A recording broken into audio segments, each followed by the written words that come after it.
We knew we had a couple of the hub seals on the forwarder leaking a little. Some seems to stop leaking after we grease them, but the frontmost right tire has been leaking, so we have had to top it up a little. So with the tracks off, we decided to address that, and it was jacked up and the tire was lifted away.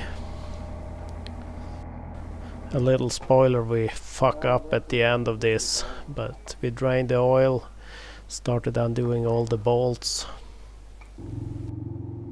Same procedure as the videos I have where we open up a bogey on the harvester.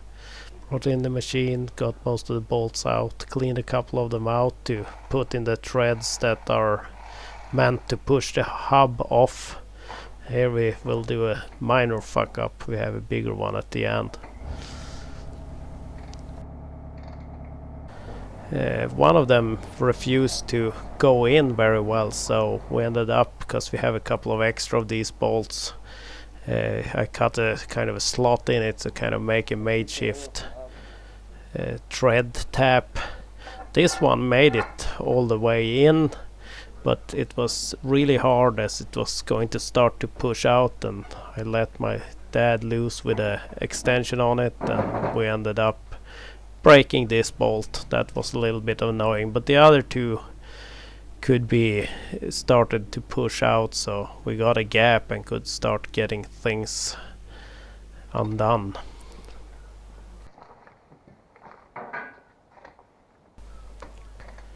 And with the gap at the lower half, we could start getting a crowbar in there and start forcing things to come out. We added a couple of bolts with a thin nut inside, same procedure as last time, since it worked. Removed the last few bolts. And then we could get it to come undone, swinging a little, but it was all okay. Then we brought it inside.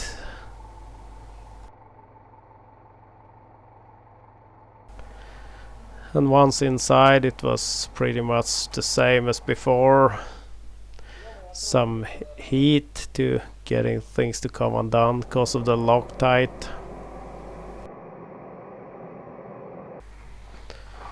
A little bit of heat, and each of the lock bolts up there could be removed.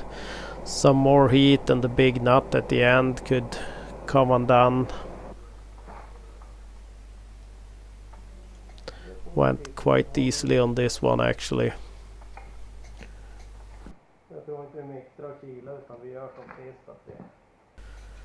With it all the way out, we brought in a few pieces of wood to kind of prop up the hub to get the big sprocket off. Some more heat was applied to that, and this time it was just a few kind of gentle taps and it kind of slipped right out.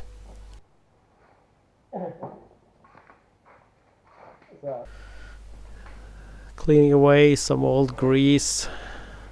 Also noticed that one of the bolts holding the wheel was a little kind of crookedly on there. My dad also, we tried drilling out the broken off bolt and the Torx to get that out. Here I'm hammering that bolt that was on there a little crookedly. We had it out and I hammered it back in. Then it was just here the seal separated. It's kind of two halves. One was out already, and here the second half needs a few taps to come out. We decided to change the support ring for the outer seal, kind of dust seal or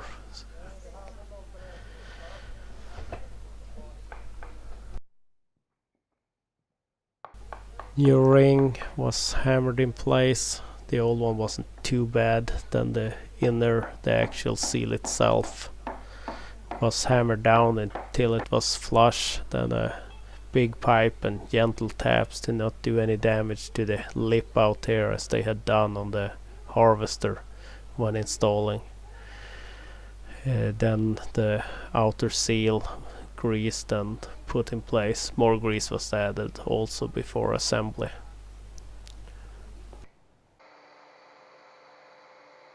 Since we gave up on getting the broken bolt out, we ground away anything sticking out and decided to start assemble. Just lowered back on there. Some cylindric fastening was added. Here I messed up a little, also had my finger got a little stuck there. But we could lift it back up and remove the fingers and lower it back down. Then some strong thread lock, getting the nut back on there. It was started to be a little hard to get back on there, so had to resort to a big breaker bar and holding against it, and it came down without too much trouble. Added the locked nuts or lock bolts.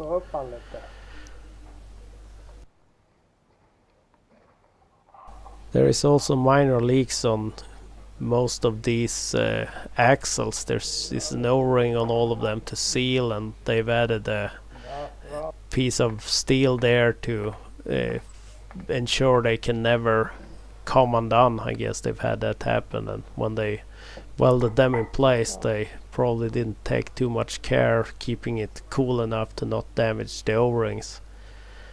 So my dad had ground away that piece. You can see it on the left side.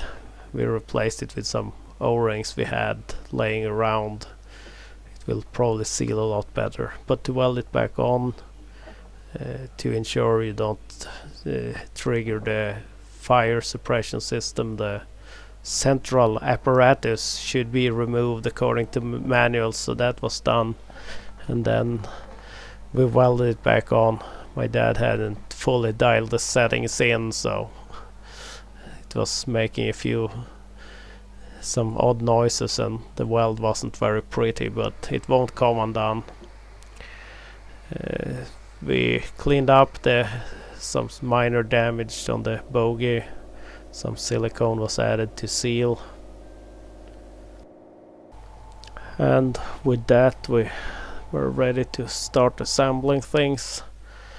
And once we had it started to go on there, it was kind of needing too much power to get it on there, but stupid as we are, we pushed on. I put a little bit of more pressure on there and a few taps, and then there was a kind of a bang, and things went on there smoothly. And put the magnet in through the drain plug and found that big shard coming out, so we knew we fucked up.